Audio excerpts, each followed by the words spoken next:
We've been fighting for a long time in Syria. I've been president for almost 2 years, and we've really stepped it up. And we have won against ISIS. We've beaten them, and we've beaten them badly. We've taken back the land, and now it's time for our troops to come back home. The administration says it's pursuing an orderly withdrawal from Syria, though it's unclear how long that will take and when or if the full contingent of about 2,000 American troops will leave Syria. The decision caused Defense Secretary James Mattis and other administration officials to step down. We're going to be discussing the president's decision to withdraw, but to do so from northeast Syria in a way that makes sure that ISIS is defeated and is not able to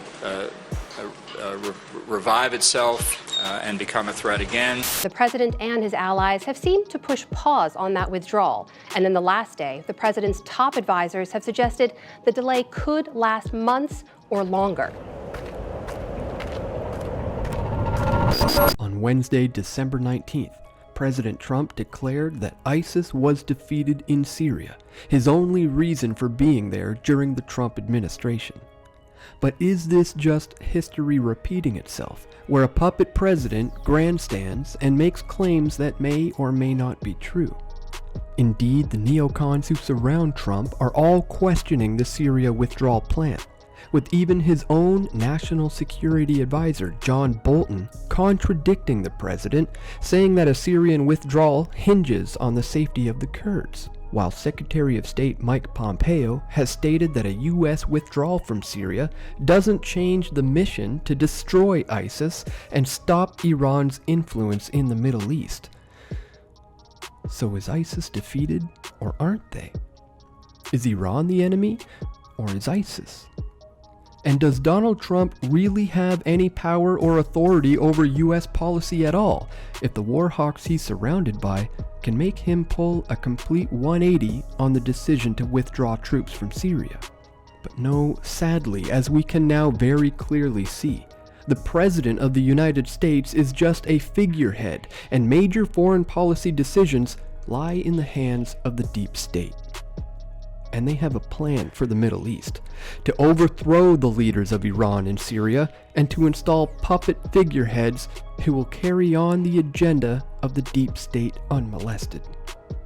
So the fact of the matter is, ISIS isn't going away anytime soon.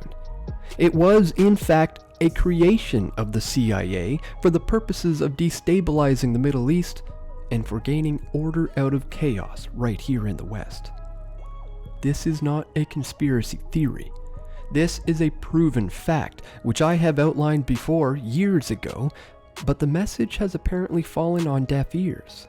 So today, I want to leave you with my expose I produced back in May of 2015, proving that ISIS is a creation of the US deep state, and they have a plan to take over the Middle East no matter who is president. So without further ado, this is We Are ISIS. Here's the proof.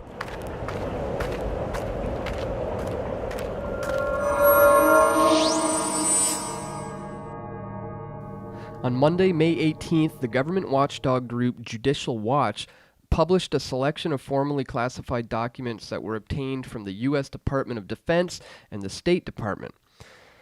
Now, these were acquired through a lawsuit, and the document reveals that the Obama administration knew that al-Qaeda terrorists were planning the Benghazi attack 10 days before it happened.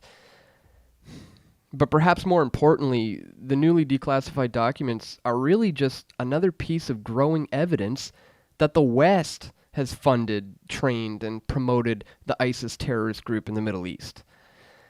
The documents are dated in 2012, and they're coming from the Defense Intelligence Agency, and it's more than just unintended consequences of Western war policies that have aimed, and still do, at isolating the Bashar al-Assad administration. This document, as you can see here, was formally classified secret, and it predicted the rise of ISIS. And far from describing them as an enemy, they're viewed as a strategic asset. Hence, of course, the funding and training of this armed opposition to the Syrian government. Now, the report was shared amongst various government agencies, including CENTCOM, the CIA, the FBI, the DHS, the NGA, and the State Department, just to name a few.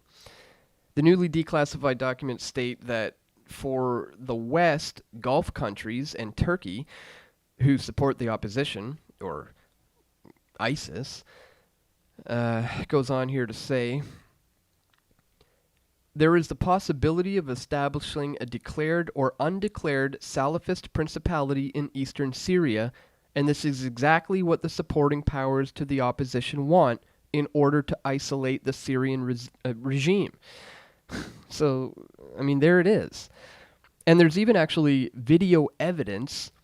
The former Syrian ambassador Robert Ford's administration and a UK-based conflict armament research report which traces the rockets that were recovered from ISIS to a joint Saudi-CIA program. And now, of course, we have this DIA report, which also makes these following conclusions. That the establishment of a Salafist principality in eastern Syria is exactly what the Western powers and ISIS want in order to weaken the Assad government. And in keeping with the humanitarian war propaganda, no-fly zones will be established so as to create safe havens for areas that are conquered by the Islamic insurgents. So, in other words, using the pretext of a humanitarian war, we won't bomb certain areas so as to allow the Salafist principality to gain a stronghold. Notice the very same humanitarian war pretext is what's used by the corporate state media and the politicians here as the reasons that we need to reinvade Iraq and stay in Afghanistan. You know, it's a humanitarian mission now, apparently.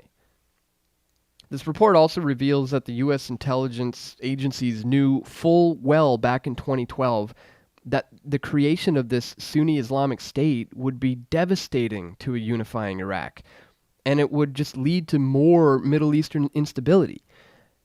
Yet, of course, they went ahead and did it anyway.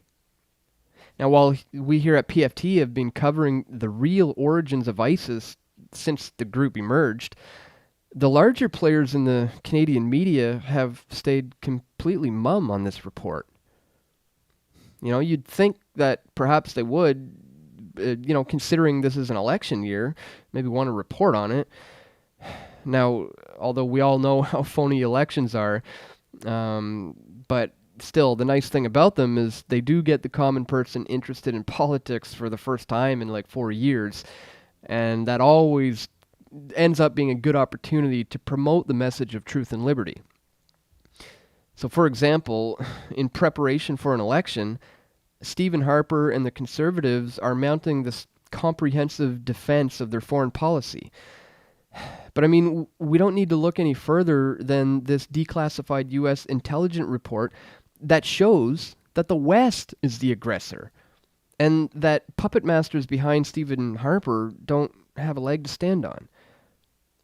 Just point out how anything but peaceful relations abroad is asking for retaliation on our doorsteps, and how, given public reaction to terrorist attacks and opportunities for state power, well, we shouldn't be surprised when the government provokes or actually initiates these retaliatory attacks.